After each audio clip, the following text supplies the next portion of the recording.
Good morning, evening, afternoon, whatever time of day it is where you're at. Welcome to Collider Dailies. I'm John Aljets, and with me is Maggie Lovett, who is weirdly on the wrong side. Okay, there you go.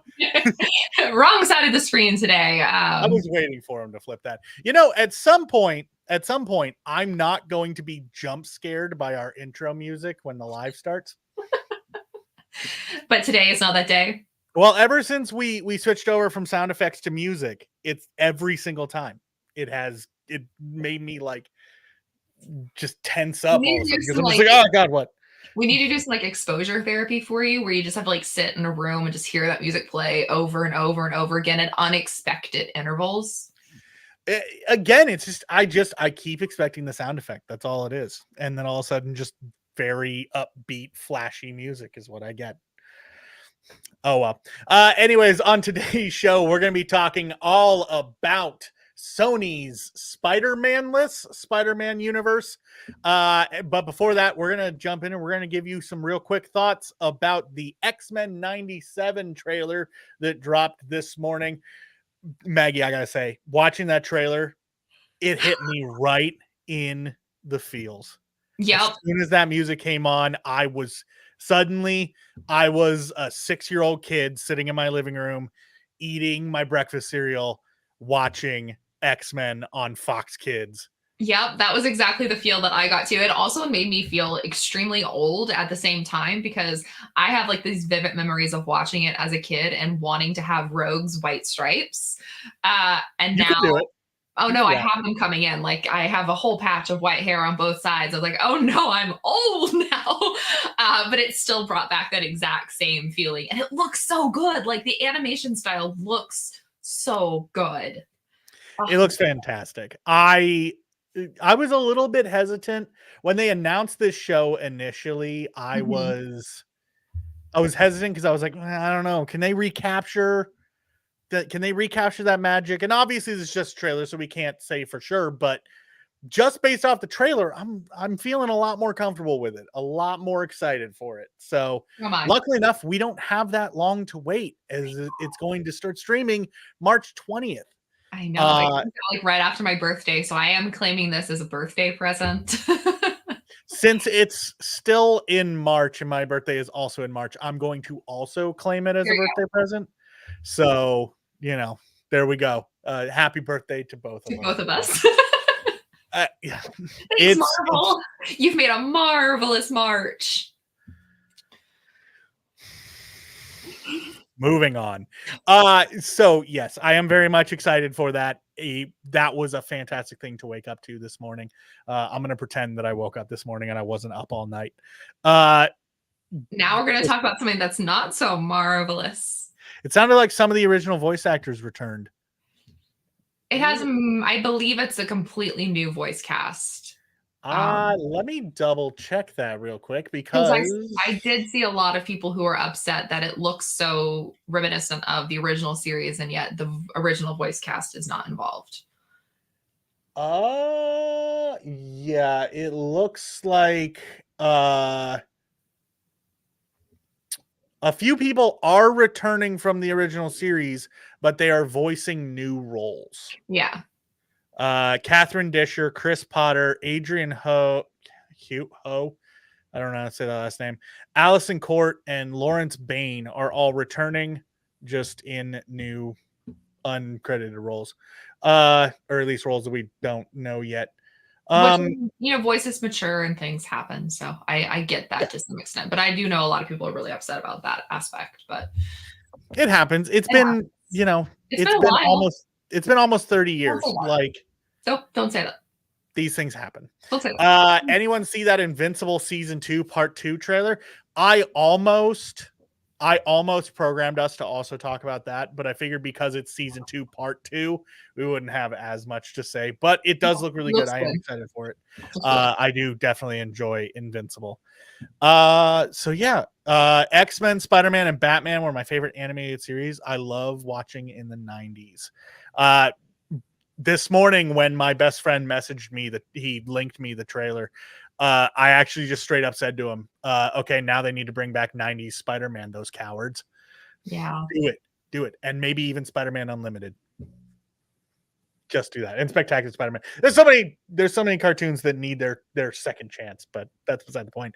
Anyways, let's move on to our title topic for today, which is us talking about the current state of Sony's Spider-Man universe, which let's just start things off right now with that universe name. They call it Sony Spider-Man universe, but that universe doesn't have a Spider-Man. Sort of. They keep dancing around it. He's there. He's just not visible. This Madam Web, like they danced around it so hard that like it's almost as confounding as going to Florida and having Universal have all of the Marvel stuff, but then Disney not having all of the Marvel stuff. It's weird. It's such a weird vibe. Don't you just love like corporate policies and all this licensing stuff and everything like that? Just make things. It really helps to elevate art to like the highest form possible. Yeah, it is. Their Spider-Man is like John Cena. You can't see him. Now I want to see John Cena play Spider-Man. I'd watch that. I think but yes, so Sony's Spider-Man universe is in not great shape. Then again, you might argue that it's never been in real great shape.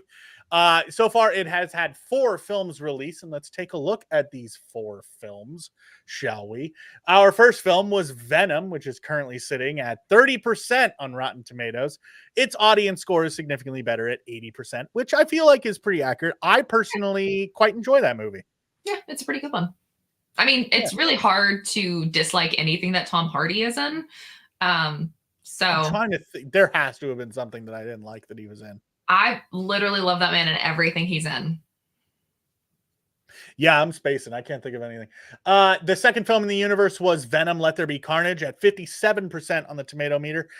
Spoiler alert, that is the highest rated film in the universe currently. By critics. By critics. Audience score is also 84%, which I also believe is the highest audience score. Also a very fun film. I actually didn't like that film as much as I liked the first Venom. That's just my personal opinion. Then we get into the real dredges. We have Morbius sitting there at 15% on the tomato meter and 71% on audience score, which I'm surprised the audience score is that high. I think that might be for the bit. Yeah, because off the top of my head, I don't think I've ever met anyone who liked that movie. No, I mean, unless you like the one scene of Matt Smith dancing, and then I can justify that as being, I mean, that is the best part of the film. And then finally, our big release yesterday was Madam Web at 15% on the tomato meter and a 59% audience score. Maggie, have you seen it? I have not gotten to see it yet. I did not get the screening invite, despite looking like Madam Web. So I'll have to wait. You might want to disassociate yourself with it as much as possible, because I don't, honey. Here's my really quick spoiler, or really not spoiler-free review. This might be one of the most terrible films I ever paid money to see. See, there's other films that are that for me. So I have no expectations for this film. I look forward to seeing it on streaming. I am not paying for it. At the very least, take some solace in the knowledge that Dakota Johnson is very, very much the best part of this film. As she should be. Just mostly because of the moments that she is very, very clearly ad-libbing. Because it's like the only lines that don't feel wooden and like written by a robot are very clearly ones that she probably came up with herself. God bless Dakota Johnson. Yeah, it is pretty bad. And on the box office front, it's not exactly doing great either. According to the studio themselves, the numbers that we got, Madam Web made $6.05 million on its Wednesday opening at 4,013 locations. Over the course of the next 6 days, which will bring us through the end of the weekend. They are projecting that it will come to a total of $26.55 million for their opening week, I guess, because 6 days is not a weekend. That's an entire week. That is not great. Yeah, that's not good. Listen, box office polls right now are already like pretty low across the board, and they have been for a while. But even with that, that's still like embarrassingly low for 6 days. Well, also, I have to say, why are you releasing it on Valentine's Day when it is not a romantic movie? And there's almost nothing worse than seeing a movie alone than seeing a bad movie alone on a romantic holiday. If you dragged a loved one to see Madam Web, your loved one when you leave, how's single life treating you now? Because that was bad. It does have a reported budget of $80 million. So do with that number what you will as far as like its box office returns. I'm not going to say flop yet because we haven't quite gotten there yet. Who knows? Maybe it'll have a mad rush over the weekend, but it's not looking great, which begs the question, is the Sony Spider-Man universe a failure? Or can it be saved? Because we do have 2 films coming down the pipeline. We have Kraven the Hunter, which is coming out in August. And then we have Venom 3, which is supposedly coming out in November. Do we think that those 2 films have the capability of recovering from the hardcore swan dive off the top rope that this universe has been doing? I'm gonna wager a bet here and say no. I feel like it's a really safe bet to make as well. I do think had Sony stuck with the Venom of it all, the thing that people are like the most familiar with, we've already seen Venom previously, a variation of it. We don't also need to talk about that movie.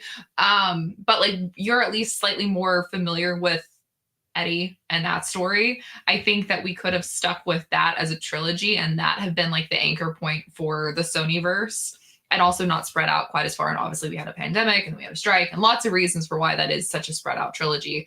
I think that could have had a really strong kind of baseline for Sony to then, build off of. But the fact that you have these films and that they're set in different time periods and maybe they're different timelines and maybe they're different universes and maybe they're all standalones, maybe they don't even fit together, and maybe there's a few connections to like the Marvel stuff, but don't say it's a Marvel movie because it's not really a Marvel movie. Like that's just not good marketing. And I don't really get what they're trying. And I think that Madam Web was like really poorly executed in terms of like getting that information out ahead of time about whether or not this was a standalone or if this was interconnected with their other Sonyverse stuff, or just really anything to do with like the timeline and like what they were doing with this movie, which I think is also very indicative of the other problems that seem to be going on with like the rewrites that took place and like maybe misleading your actresses into what franchise they are joining and just various little things like that. The vibes are weird, and I don't necessarily think, despite how beautiful Aaron Taylor Johnson is, I don't think he can save us with Kraven, and I don't know if Tom Hardy can save it. Here's the thing. I think that from a box office standpoint, I feel like Venom 3 has the possibility is there because it does have the name recognition, and I feel like on the whole, people definitely enjoy the Venom films for the most part. Film goers seem to enjoy them. People like my parents like the Venom movies. Like that's indicative of your general like mainstream audience. So I think the Venom 3 will do decently at the box office probably. Kraven the Hunter, I'm scared of that movie, like deeply, deeply scared of that movie. Because I'll be honest with you, the trailer that we got for that movie made me want to run away. Like it just looked bad. Madam Web looked better. Madam Web trailers looked better. I will say that the Kraven trailer did make me want to watch it, but I am very easy to please. Like a man covered in blood is gonna get my attention, and they did quite well with that trailer. So, I mean, sign me up. I love Aaron Taylor Johnson. I think he's a really talented actor, and I also think it's hilarious. He's like already been in Marvel, and now he's playing a different character. So like that's a whole confusing thing. Not that anybody remembers. The Maximoffs. So they might forget that he was in it, the general audience. But I don't know. It just seems like a weird movie that's not connected to any of these other Sonyverse things that we're experiencing. And then there's a lot of the convoluted element of Marvel doing all of their own stuff, and then Marvel's also facing fatigue, and then like this is also, it's like weird. Like everybody's competing against each other for the same audiences, and none of the audiences seem to care about what they're putting out. Yeah. You see, here's the thing. I feel like up until the release of Madam Web, because I'm going to assume that they're all connected in the same universe, because nothing has told us that they're not. So my assumption that I'm going off of is that they're all connected. I felt like that Sony had a break glass in case of emergency film that they could have done that Madam Web actually puts the kibosh on. So we know that like Tom Holland is in the MCU and doing MCU Spider-Man-y stuff. He's set to continue to be in the MCU reportedly. And so it'd be weird to bring him into the Sony universe without a ton of setup on the MCU side.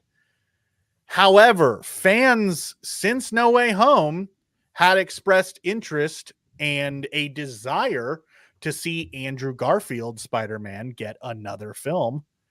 And it would have been really easy for Sony to just make that happen if they were worried about the future of their universe.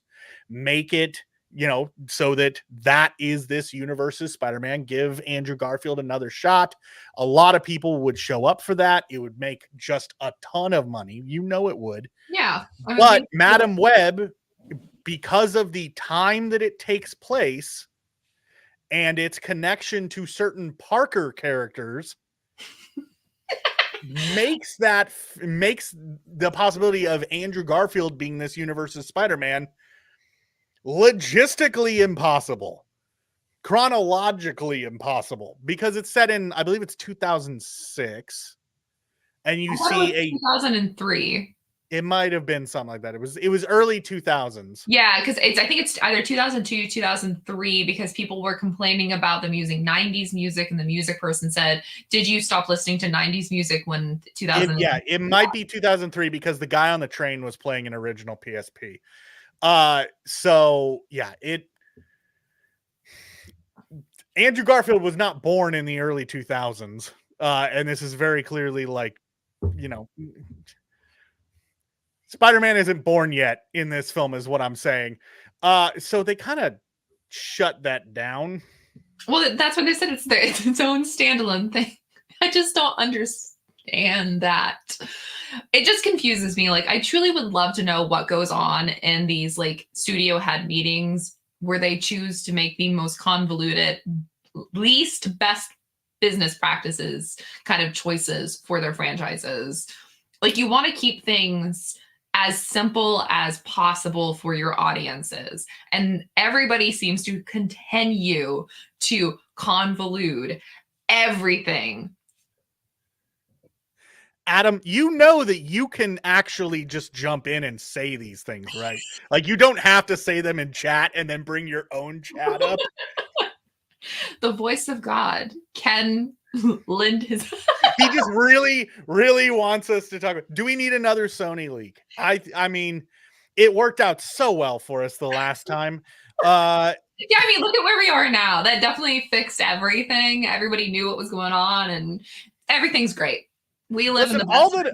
All that another Sony leak would tell us is what we already know, that Sony desperately wants to do a Sinister Six film and is willing to just throw any like sanity into the garbage just to try to barrel towards that ultimate goal. So Yeah. Why can't Sony make movies of Spider-Man 2099, Spider-Gwen, Jessica Drew, etc.? I think they're missing an opportunity to set up a live-action cinematic Spider-Verse. Well, yeah, and apparently they don't even really seem to care because they were Yeah. asked about are they making a live action Miles Morales, and they were like sometime in the future, which isn't that's basically like never. Let's be real. They have no. It sounds like. Yeah. Mhm. I am of the mindset that I believe that they almost would be better off abandoning this Sony Spider-Man universe live action thing and just going full bore into Spider-Verse and Spider-Verse related Which is what they do really media. well at. I think Yeah. those are some of the best things that Sony has put out in Just years. just let that, and like we could get spin-off films for Miguel. We could get spin-off films for Gwen. We could get a Jessica Drew spin-off. We could get Spider-Ham, as Mike Joyce pointed out. Like we could just let the creative teams do what they want to do, and Sony just don't corporate all over the place with it, and you would be fine. I feel so bad for Sony. This and the PS5 news is rough. That PS5 news hurts.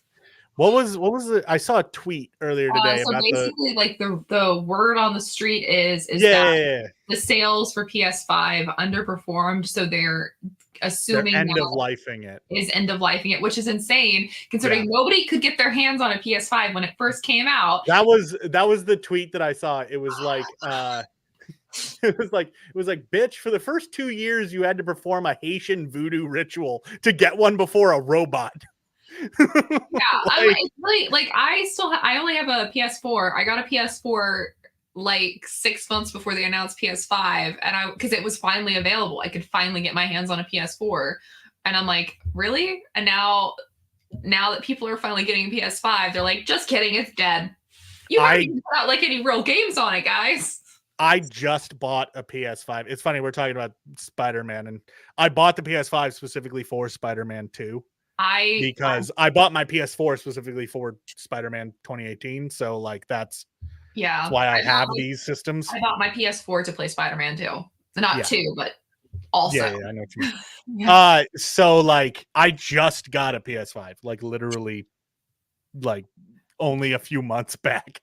And now they're talking about like end of life, which doesn't bother me much because I am a PC player. So like it doesn't really affect me too much, but that is still kind of annoying. Yeah. It would be great to see a live action Avengers style movie with a team of spider people saving the multiverse. I mean, somebody needs to save it.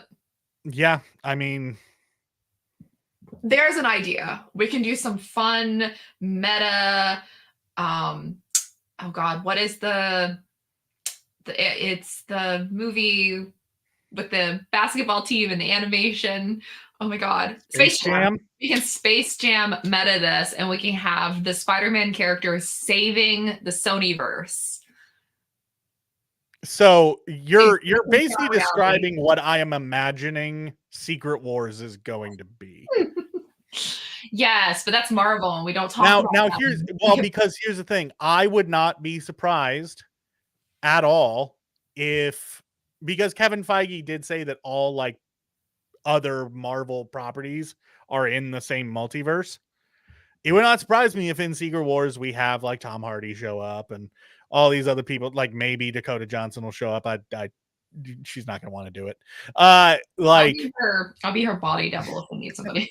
I was like, so I guess the question is, if we don't think that Venom 3 or Kraven the Hunter are going to save Sony's universe, is Disney going to save Sony's universe? They need to clean up their own house first. And I say that in the nicest way possible. I think they need to fix, like, we were literally 2 days ago being like, is Deadpool gonna save MCU? Come on. Like, all of these apparently need some salvation right now. I mean, even crossing into DC, is Superman Legacy going to save the DC universe? I mean, this seems to be the conversation that we're having with all of these superhero franchises, and I think that may speak volumes. And I don't know if anyone. Maybe it is. Here's the thing. This is going to be a little bit crazy. Maybe it's time for superhero movies to like go away for a little while. I am perfectly content with the only superheroes on my screen being animated and the boys. Here's my plan. Here's what we do.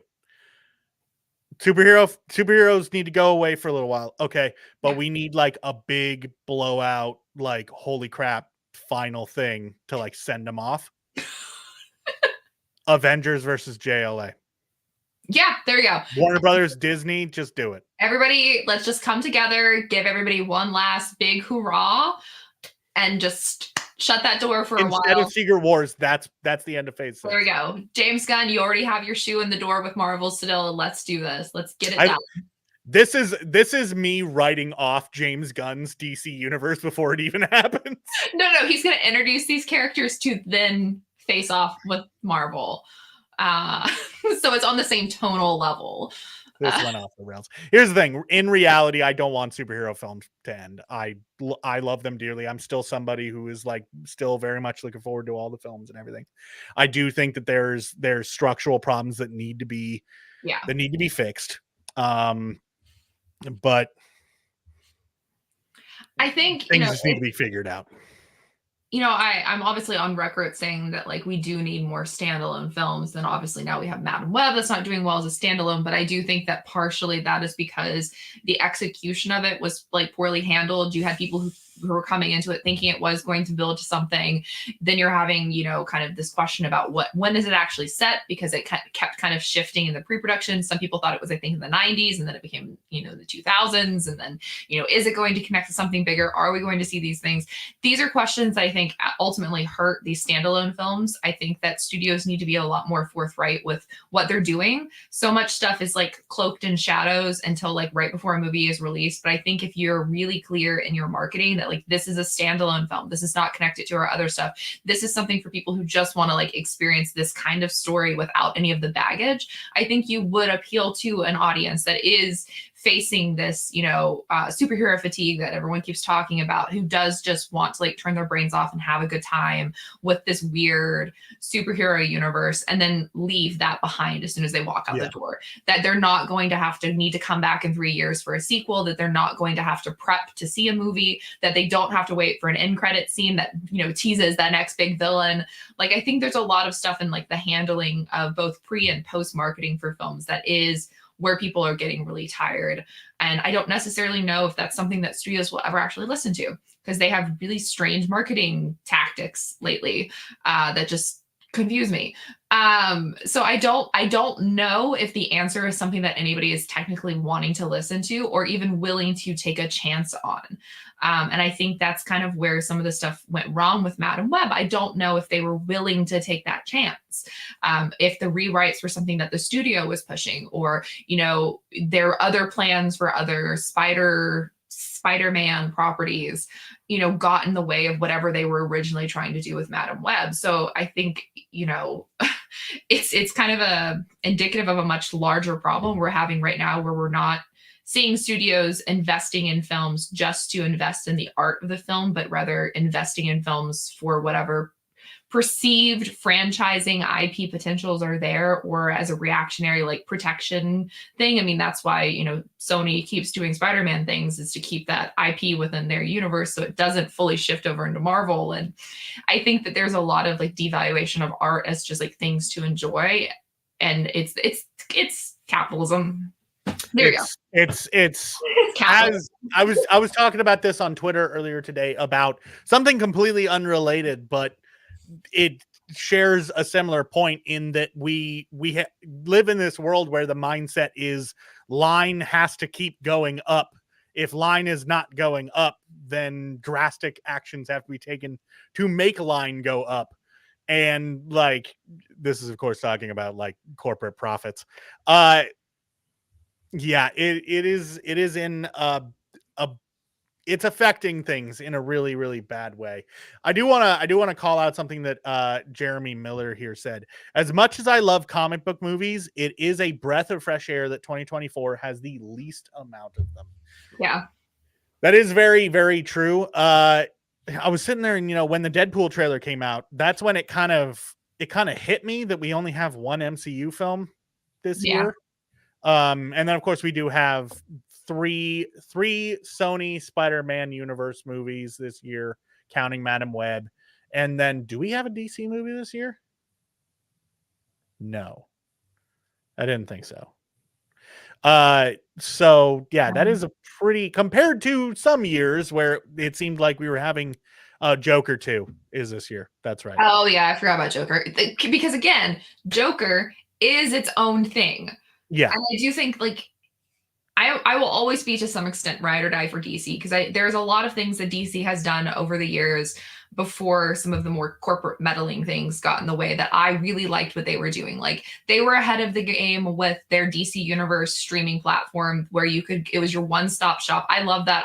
I'm still so mad that we lost that because I loved having. We lost it quick too. It wasn't even so quick.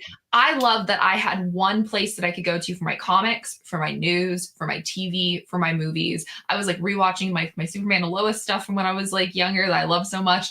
And then we had Titans and I absolutely loved Titans. I loved what they were doing with that universe. We had Doom Patrol, which I loved so much. There was so much that was going so strong there, but I think that they ultimately were too far ahead of the game because that was before Disney Plus even. So we hadn't trained people. So I do think a lot of Disney Plus success there actually came from people already starting to kind of train their brains towards this idea of going to one place for one specific franchise and not like Netflix or something like that.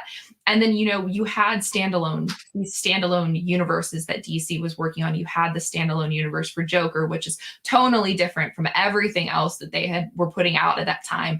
Then you had the Batman, which was again tonally different and completely on its own and seemingly still being the plan of it being its own thing. And these Elseworld ideas really worked for DC, but you had a few bad films and suddenly everybody decided that, DC was a joke, but like they really had a good model going for them. And I even to like the credit of like the Arrowverse, like that was its own thing that went for years with all of these different shows that were interconnected and they were doing these big team ups. And like, sure, it was on the CW. The budget wasn't that high. The CGI wasn't usually that great, but they were doing it and they were bringing to life these stories that people loved from the comics. And that universe went on so long. And then you had like a new Superman show that was really good. And like now it's, on its death knell as it's going out. But like you had all of these things that worked really well. But still, for some reason, everything got just poo-pooed on because Marvel. So, and now look, everybody's in shambles together. I definitely think that to wrap this up, I think that Arrow Maxwell perfectly summarizes what this whole discussion can be boiled down to. With his comment that Dark Knight was good because of Nolan's creative control. When you let artists make art, it works. When suits poke their fingers in the cake, it's no longer edible. Yep. I mean, that exactly. Sums it up. Yep. That we could have just said that at the start of the episode and called it a day. 30-second episode. We're out. Yeah. No, that is exactly the insight that we're trying to say here in far too many words. Well, even there, the things that I was just calling out that worked so well at DC was because there was singular creative control over all of those properties. It's almost like artists know what they're doing. Can we leave this this discussion, this episode, on an agreement about one thing? The best, most successful superhero universe that has ever existed is and always has been the DC animated universe. It does not get the love and respect that it deserves, but the DC animated universe is fantastic. Yeah. Go watch some cartoons. Because all those things, Batman the animated series, Superman the animated series, Justice League Unlimited, all that stuff. Oh man, so good. Unlimited. Oh, I love it. So good. And then the movies that spawn off it that are kind of loosely like the same. They reference things and it's all just really, really good. Any of the DC animated stuff is fantastic. Yeah, Jeremy pointed out Harley Quinn. Yes. Yeah, Harley Quinn, super good. Just go watch DC animated stuff. That'll everything you need. And you know what? If you want Marvel stuff, if you're more of a Marvel fan and less of a DC fan, go watch the old 90s old 90s Marvel cartoons. Go watch X-Men. Go watch X-Men. 97. Because X-Men Spider-Man, the never talked about Iron Man show, and I think there was a was there a Doctor Strange show, or they just piloted it and then it never got I anywhere? think that was just a pilot and it never went anywhere. Anyways, like those, fun fact, those 3 series, the Iron Man one, the Spider-Man one, and the X-Men one, are connected. So technically a universe. So go watch those. And with that, this is where we're going to end today's episode. We could go on and on and on and on and on, but we're not going to. So this is where we're going to leave it. Maggie, you got anything exciting coming down the pipeline? Anything that you're hyped about? I do. So I so far posted 3 of my interviews from the new look. You can go find those on Collider.com. I have one with Ben Mendelsohn, one with Maisie Williams, and one with John Malkovich. And I really like the John Malkovich one because he ended up telling a small story about Carrie Fisher, which was just really a really nice way to wrap up that interview. I watched the Ben Mendelsohn one and it was great. I haven't watched the other 2 I want to talk to Ben Mendelsohn for like an hour. I like would love to. He seems like a super charming dude. He was wonderful. I really had no like firm opinions on Ben Mendelsohn before doing that interview. And now I'm like, well, fan for life now. He doesn't like, you know how people always say when they're talking about a celebrity, he's like, that seems like a guy that I want to get a beer with. Like, he didn't strike me as a guy that I wanted to get a beer with, but he very much struck me as the kind of guy that I want to sit down and enjoy like a nice like bottle of wine and discuss world issues with. Yeah, like, just like a good guy. Makes me happy when like somebody is so receptive to like the conversation that you're having. It just always hurts that you're like constrained to 8 minutes because that could have been an 80-minute interview. Junket interviews are hard, but those are all coming out. And then I have a couple more the new look interviews. I have one article left for that to wrap up, and then I have a couple other interviews on the horizon that will be coming out next week. So keep your eyes peeled for that one. And I do have a breakout that posted today from the Bad Batch interviews. So if you want to know about headcanons for Fives, one of my favorite clones, you can find that over on Collider.com. Yeah, so get over there, check out the website. We've got a ton of stuff coming down the pipeline, not just Maggie's fantastic interviews. There's all sorts of great stuff over there that you can check out. Fantastic articles written by some of the best writers that I've ever had the privilege of working alongside. So get over there, check it out, have a good time, learn yourself up, be informed about entertainment news and all that good stuff. Read our feature articles because our feature team is brilliant. And, you know, I feel like because we like, you know, this is a news show. So we're constantly talking about like the news and the news team and all that stuff. And they do great work too, but the features team needs some love. So get over there and check out the features team and what they got going on. Anyways, with that, this is where we're going to leave you. Tomorrow is, I believe, a Perry episode. It's not me either. I think it might be Perry and Steve. I think. I don't know why nose goes apparently. Like I don't want to do it. No, that's not true. I would love to do every day if I could. But I also like sleep. So yeah, be sure to be back here tomorrow, 10 a.m. Pacific. Same bad time, same bad place. Check out even more entertainment news and discussion and all that good stuff. But until then, I hope you have a wonderful rest of your day, and we'll see you next time.